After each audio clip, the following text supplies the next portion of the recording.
राजा तेजबल वो पत्र लिख के भेजलस के बिरहा में थे तर्ज लगल।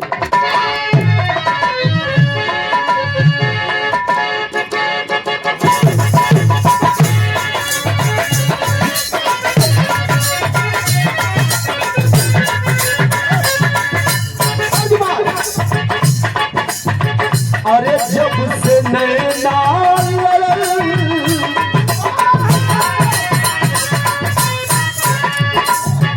अरे जब से नैना बात आगे बढ़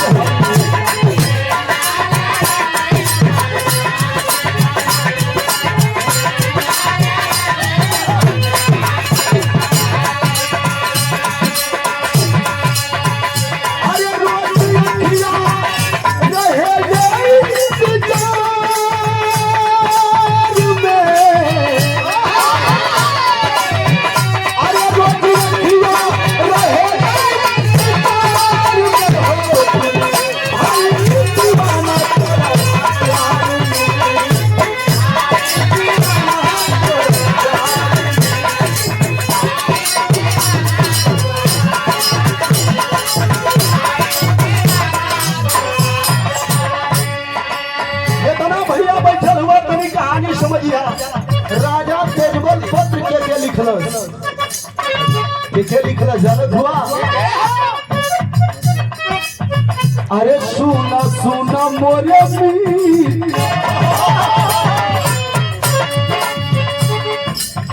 पत्र के लिखलस राजा सहदेव के। राजा सहदेव के पत्रवा में का लिखा था तेजबल। अरे सुना सुना मोरे मौका आई बाबू।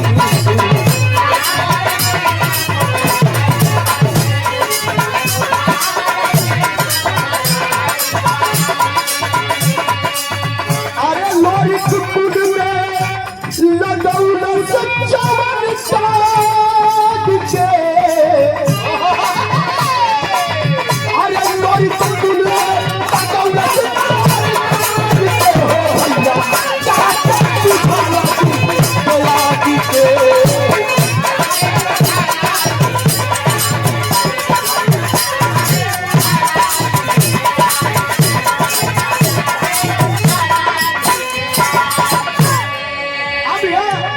लकड़ी लगावत हो राजा तेजबल सहदेव से।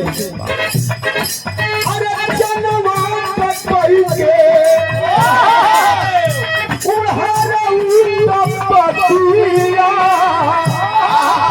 हे सहदेव ख्याल कला। अरे जनवा कही के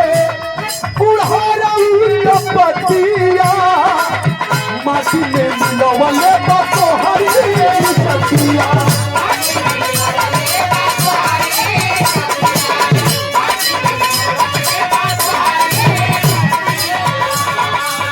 अब हम बिरहा में आग लगावे वाली लाइन आवत है। निचवा लिख रहा है कि राजा सहदेव जनवा के उहाड़ के लोरी लेके चल गयल। एक मौका आयल हो। अरे ओ करे मजरी के साथ। अरे वो करे मजरी के साथ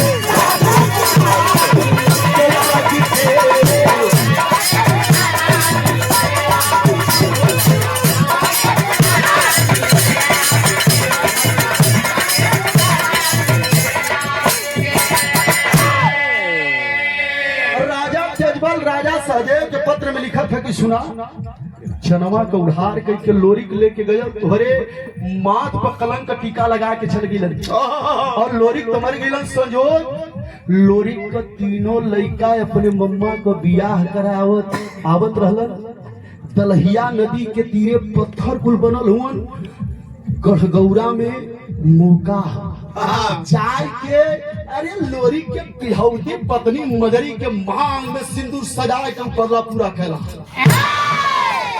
और दिन का चढ़ हाँ ठीक। जोगिंदर यादव बन बहुआ हमारे जोगिंदर भैया अपन बहुआर से है 200 रुपए का पुरस्कार। और चढ़ के तनका चरणों में प्रणाम सब भैया लोगन के प्रणाम नमस्कार हो। पतिया तो ठीक है लगल हो। हाँ ठीक है सब भैया लोगन के प्रणाम नमस्कार हो। अब जब भी बात राजा सहदेव सुनत से देखा टारगेट पर हो गल सही कहत हो।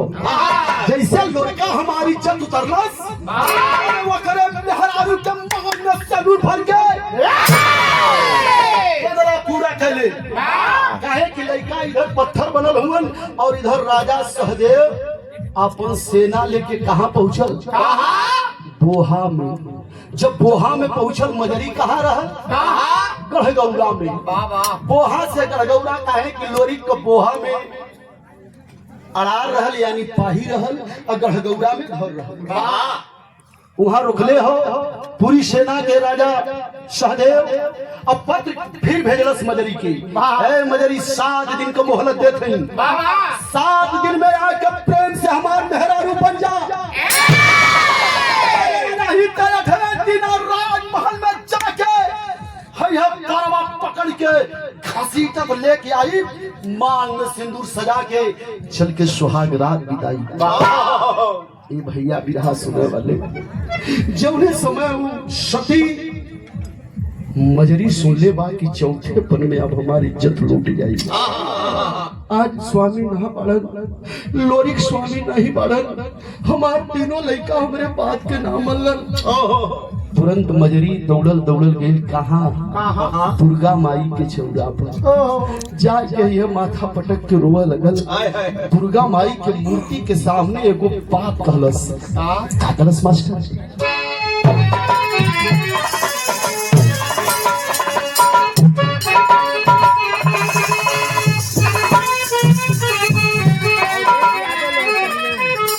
लोहतैया के धरती से अवधेश यादव हमारे अवधेश भैया की तरफ से 101 रुपया चरणों में प्रणाम। सब भैया लोगन के प्रणाम नमस्कार बा। मजरी दुर्गा माई से कारो होत बा।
पत्रवा दुर्गा माई सुगनी के दिली है।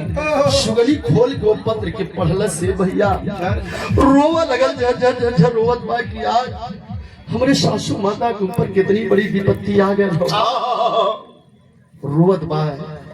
सुगनी इतने में अखाड़े पर से के आयल हो के घमंड ना हो न चैलेंज हो, लेकिन हमार विश्वास हो कि लगभग 90% बिरहिया खाली सवरू लोरी पे ही रह गई। 2 पीढ़ी लेकिन तीसर की पीढ़ी के बिरहा सुगनी रो रहल बा पत्र पढ़ के। इतने में अखाड़े से के आयल लोरी का बेटा रहला भोरी। अब भोरी का बेटा अखाड़े से आयल जेकर नाम बतावल गयल शिव भोरी। आयल अखाड़े से कहे माई तनी दूध लिया। माई तो रोवत बा जाके यही तरियसिया पोछा लगल, पोछ के कह लगल माई तू काहे रोवलू। सुगनी रोवा लगल, रो के कह लगल कि बेटा आज तो के दूध बढ़िया लगत है, आज तो के अखाड़ा बढ़िया लगत हो, लेकिन हमरे बदे सब माटी है बेटा। काहे रोवत हूँ माई। तब देखा तीसर की पीढ़ी लोरी अब होरी अब शिव भोरी। शिव भोरी की यह पूछा लगल कि माई तू काहे रोवत हो। रो के सुगनी क्या बदौलत से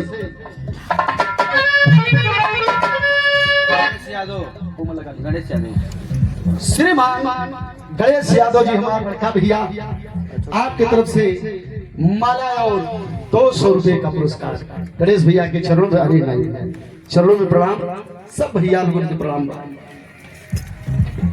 कारोबार सुगनी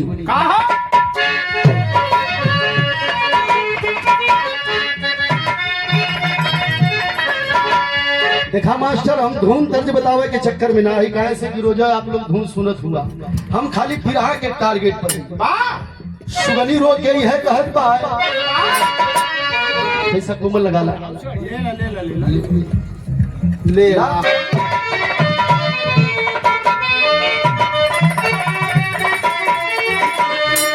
यह सुगनी रोवत बा कि गौरा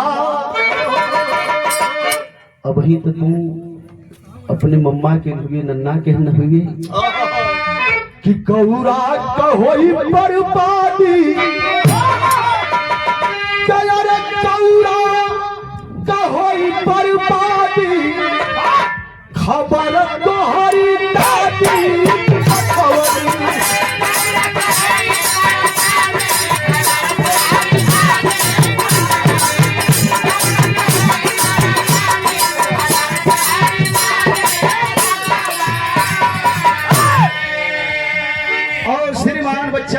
बन बहुआर से बड़का भैया की तरफ से माला और 101 रुपए का पुरस्कार चरणों में प्रणाम।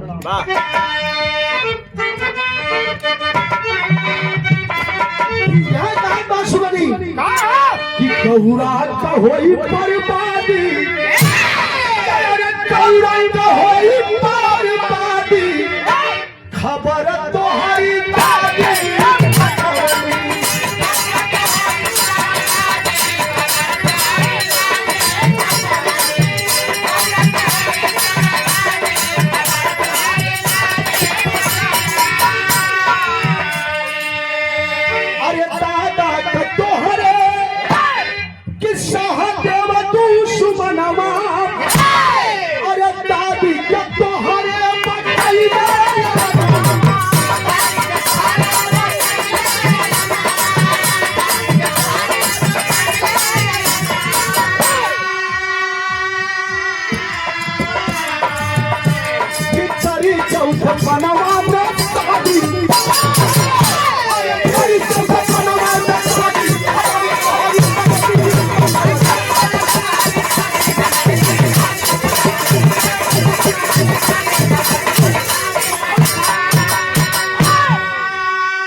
तोहरे दादा का पुरान दुश्मन राजा सहदेव दादी के चौथी पन में दुल्ही बनाई। अच्छा माँ यही वजह रोवत है।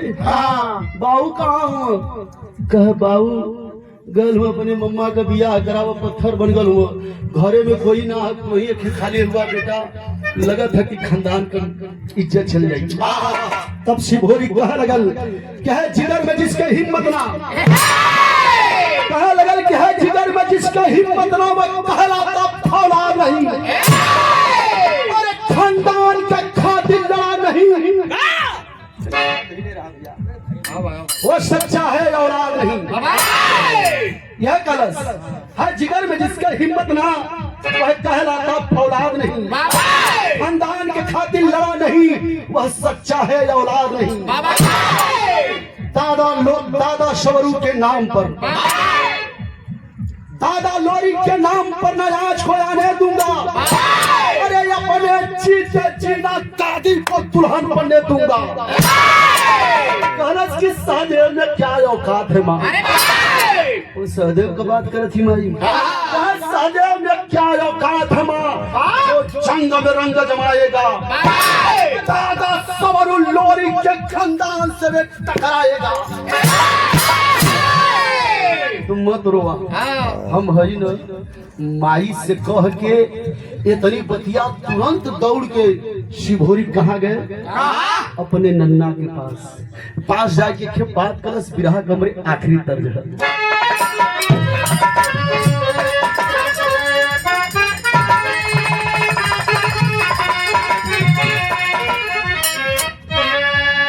ये तर्ज हमार बड़ी पसंदीदा है। सतेशगढ़ आश्रम पर बैठे विश्वगुरु अड़गड़ानंद महाराज जी खातिर लाइन हम गाइला कि सजा दो, अरे सजा दो घड़ी को गुलशन सा, अरे सजा दो घड़ी को गुलशन सा, मेरे शरीर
के बहुत सुंदर कलाकार और हमारे भैया बड़का भैया बन बहुआर के पावन धरती से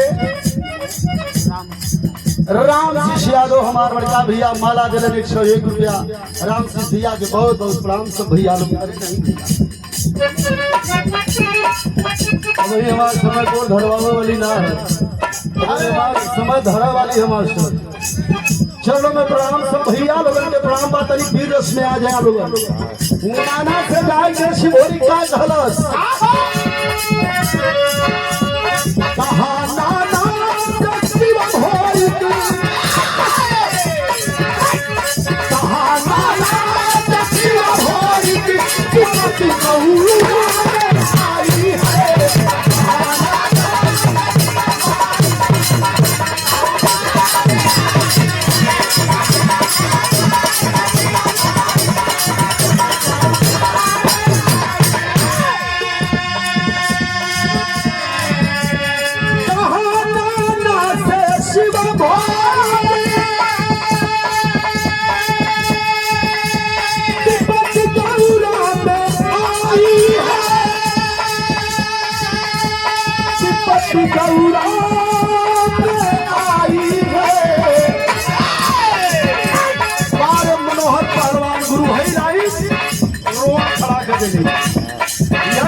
मदद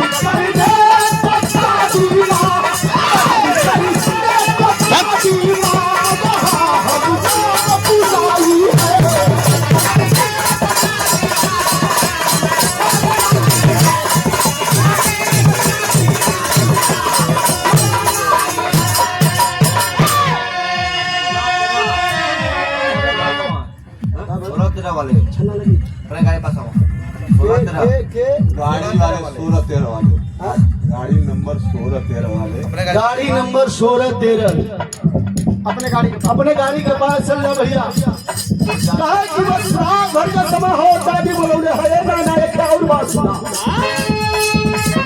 हमें तुझे कोई सावधानी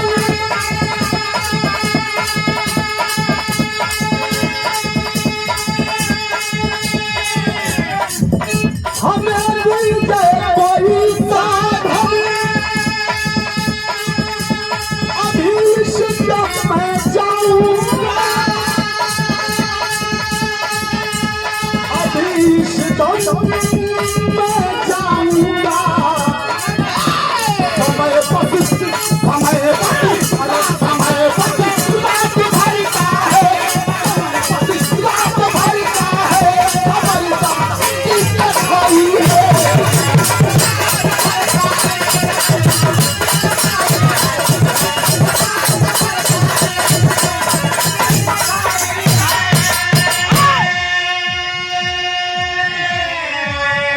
जाके शिवोरी को अपने नाना से कहा लगा कि नाना ज्यादा समय नहीं हो बस रात भर का समय हो अगर मौके से ना पहुंचली तो हमरे दादी का इज्जत उतार ले ही सहदेव तुरंत नाना उनकर एगो घोड़ा दहलन वही घोड़ा पर देखा भैया भैया भैया भैया शांति रह घोड़ा पर शिवहोरी बैठल और उधर जादू के खटोला पर सुगनी बैठल घोड़ा पर बैठ के शिवहोरी वहां से उड़ल सुगनापुर से और सुगनी जमन अब होरी का दुलही रहल उ जादू के खटोला पर बैठल तो शिवहोरी घोड़ा से जब उड़त उड़त उड़त उड़त कहाँ पहुंचल जहाँ अड़ा डले हुआ राजा सहदेव यानी पोहा में पहुंचल सबेर होत हो और सुगनी जादू के खटोला पर बैठल उड़त उड़त उड़त उड़त गढ़गौरा में पहुंचल वही आंगन में उतरल से खटोला जहां मजरी बैठल जौने समय घोड़ा से उतरल ह शिवहोरी पोहा में देखा सवेरे का समय हो एक तरफ सूर्य का लाली और दूसरे तरफ कोई घोड़ा पर अपन पैर उतारा था शिवहोरी अब पैरवा उतार के जन्म भूमि न पैरवा उतार के हे ही तरह पोहा का माटी लेके अरे पोहा का माटी लेके हे ही तरह लीलार पर लगावत हो तब एक बात कहलस का कहत हो शिवहोरी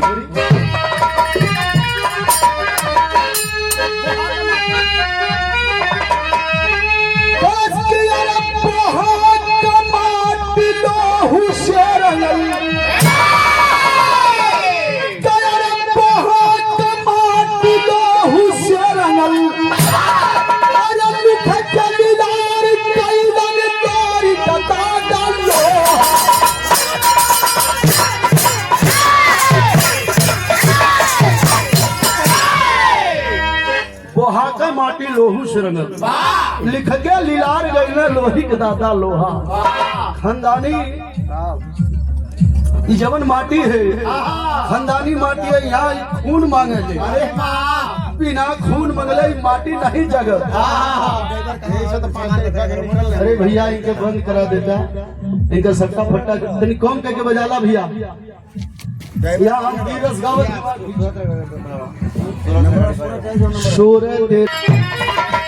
अभी गिरिकाखवन के चला 4 रणधीर बाकुरा चला 4 रणधीर बाकुरा झुम्मत झुम्मत सिंह समान परिचय तब सहदेव ने पूछा कहे शिवहोरी सीनातान उतर के घोड़वा से टहरत टहरत वही ठे पहुंचल जहाँ इसरवा रेवटी लगा के रुकल है कहे शिवहोरी सीनातान कहे लोरी का बेटा भोरी सहदेव देखलस की सवेरे सवेरे इन नया जंतु के टहरत है जाके पूछलस की करे पठे तोर नाम का है कहे पहले तू के हुए कहे नहीं पहले तू बताओ तो शिवहोरी बताओ था कि लोरी का बेटा भोरी लोरी का बेटा भोरी अरे भोरी का बेटा हम शिवहोरी जवान अपन परिचय बता दखा है तेरा डल्ला भी सिवान हमरे दादा का नाम लोरी, हमारे बाप का नाम भोरी, हमार नाम से भोरी। हमार तो परिचय जान ले पट्टे तनी अपन परिचय बताओ। तब देखा अब यहाँ आग लगावे अपन तो परिचय बढ़िया से बता देलन, लेकिन अब राजा सहदेवा अपन परिचय कैसे बतावत हो? कैसे? बिरहा में चौलरिया एकरे बिना वीर रस का बिरहा अधूरी रहे। क्या कहना सर? गाड़ी नंबर 64 BC 16 13 यूपी 64 BC 16 13 गाड़ी ड्राइवर भैया अगर ठीक ठाक अवस्था में होया तो अपने गाड़ी के लगे चल जा, लगे सब माल में रखल हो। नहीं तो तू काहे इतनी रात को खो जा भाई। चल जा भैया, पूरा समझिए न कैसे ड्राइवर के अपने लगे बांध के रखल जाला। कहो बिहार में बंद है तब वो अच्छा यूपी से सफल यूपी से ना तब देखा हमारे पार्टी में जाने लेलन देलन जाने ले दे के गरिया भर कुछ दे के नहीं तो माथा ठंडा कर जा। कौन तरह हो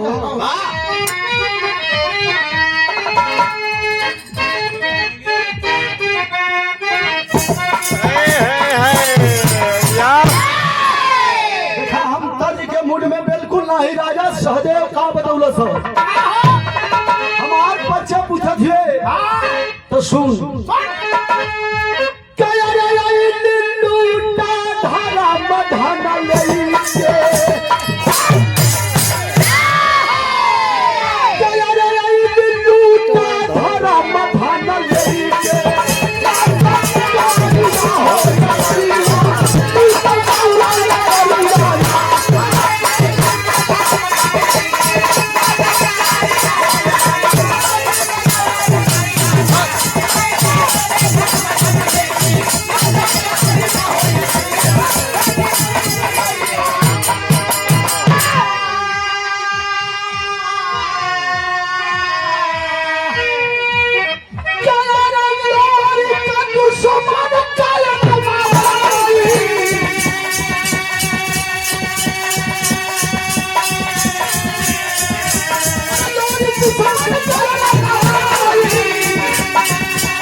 चौकी ऐसा लगल है बच गल नहीं तो सवेरे यासीन के एक्सरे कराओ के पड़त 21 के जवन बिरहा ये अरे वाह हम सोच गवैया कहले रही सरवा लंगड़ कहां से आई गई बड़ी आफत हो जाती। माता सरस्वती के शुद्ध है यहाँ, दिक्कत ना उजाला यादव आदर्श यादव मधुपुर से वीर के भाव पर 50 रुपया भैया के चरणों में प्रणाम। श्रीमान राम गुरु जी गायकी से और बात से हम दो आदमी के फॉलो करीला, श्री दुर्जन यादव जी और श्री नंदलाल रवि जी। सबकर गावल है लोगन का उठ के रया दूध से खाली बात बतियावल गवैया का गावल खूब बालू पिसाब गल बरपर देखा गुरु जी कुछ होकर बोलाई। राम नमस्कार। श्री ओम प्रकाश यादव ग्राम बनबहुआ। श्री ओम प्रकाश यादव जी ग्राम बनबहुआ से 200 रुपए का पुरस्कार देकर के सम्मान किया गया। चरणों में प्रणाम। सब भैया लोगों के प्रणाम। वीडियो बना दिया हम देता नहीं हम देता वीडियो बना दिया कहाँ हुआ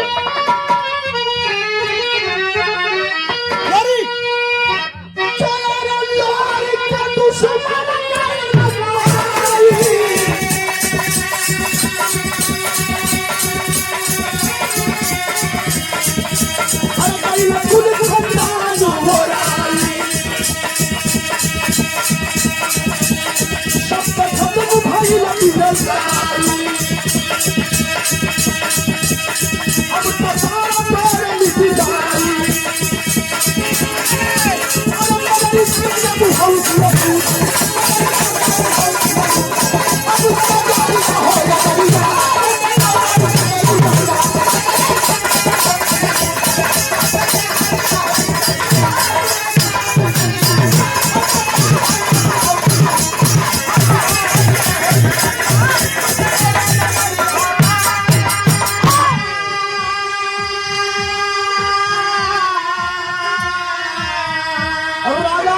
हो समझ अरे हम तो से प्रेम से बतली तू अट्ठे पट्ठे करबे का हमार बच्चा जानल चाहत है तो हम ही तोहरे दादी के आज दुल्ही बना के लेके जाओ। अरे बाप रे बाप तबले छटक हिरे के लइका का कहला सब का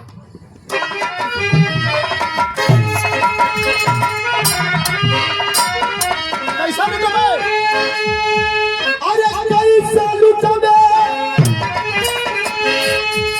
क्या जनीच खानदानी पानी यही रह गए क्या हमारे जिंदा पानी न दादी रानी पानी यही रह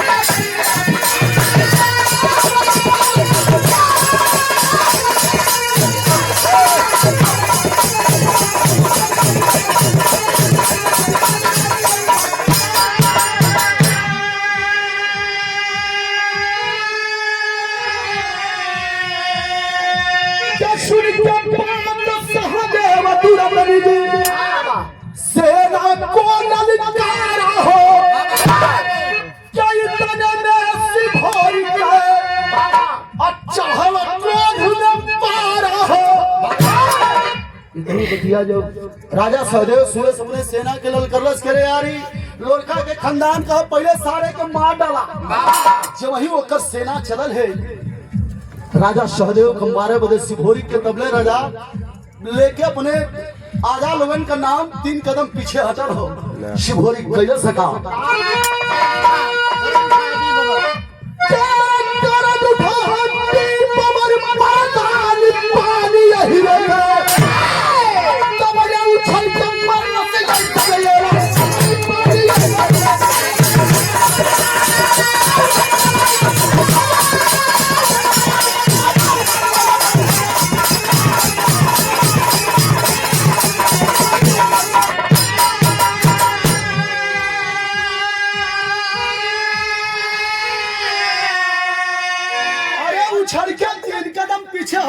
भैया अरे जंगल यार मारना सरा देखिए अब यार न लगे 10 बिस्सा के दूरी पर फेंकाया राजा सहदेव यही करे हवा खोल के अरे बाप तो कवि जी मनोहर पहलवान जी का लिखत हो कैसा रहा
शिवहरी दौड़ पड़ल हो राजा सहदेव के सेना के मारत काटत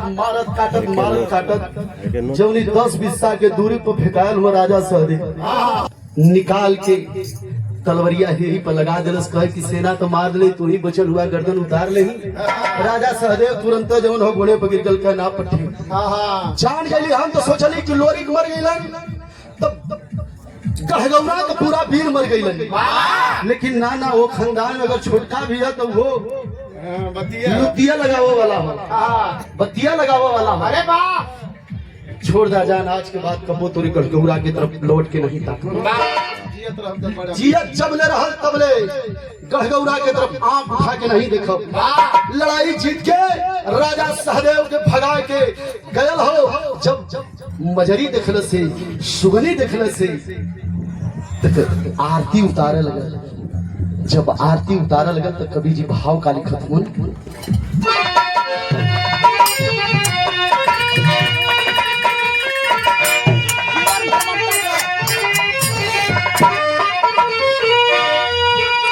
यह आरती दिखा के कहे लगल मजरी माई से जीवन भर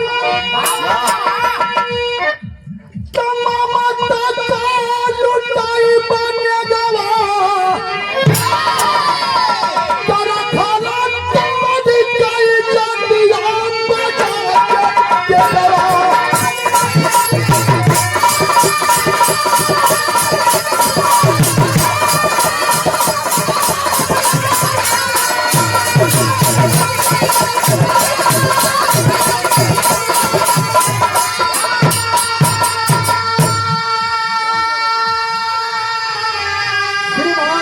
रामदयाल यादव जी ग्राम सभा कुल्हिया के मुखिया जी की तरफ से या 501 रुपए का पुरस्कार सब भैया लोगों के श्री चरणों में कोटि कोटि प्रणाम। मुखिया जी के श्री चरणों में कोटि कोटि प्रणाम।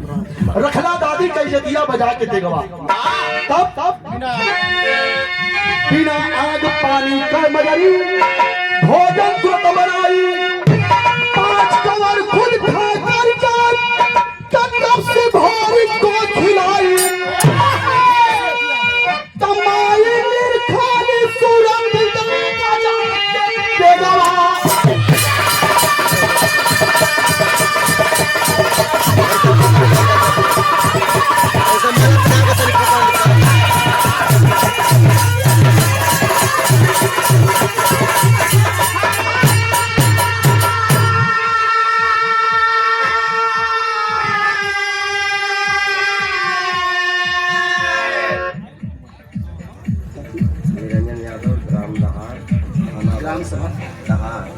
दहाड़ के धरती से बिहार के बहुत सुंदर कलाकार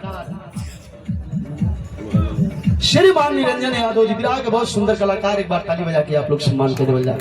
और हमारे अखाड़े से सुंदर माला दे के हमारे भाई हमारे सम्मान बढ़ोलन। 101 रुपया वही हम देवला के ना, ये वही तो डेराते डेरा घूम घूम मांगे कि आशीर्वाद आप लोगों के मिले, प्यार मिले सब कलाकारों के ऊपर। सब भैया लोगों के चरणों में कोटि कोटि प्रणाम हो। तले फिर शिवोरी कलश की करे माई बाबू कहाँ बेटा दरहिया नदी के तीरे चल के बहुत लोहा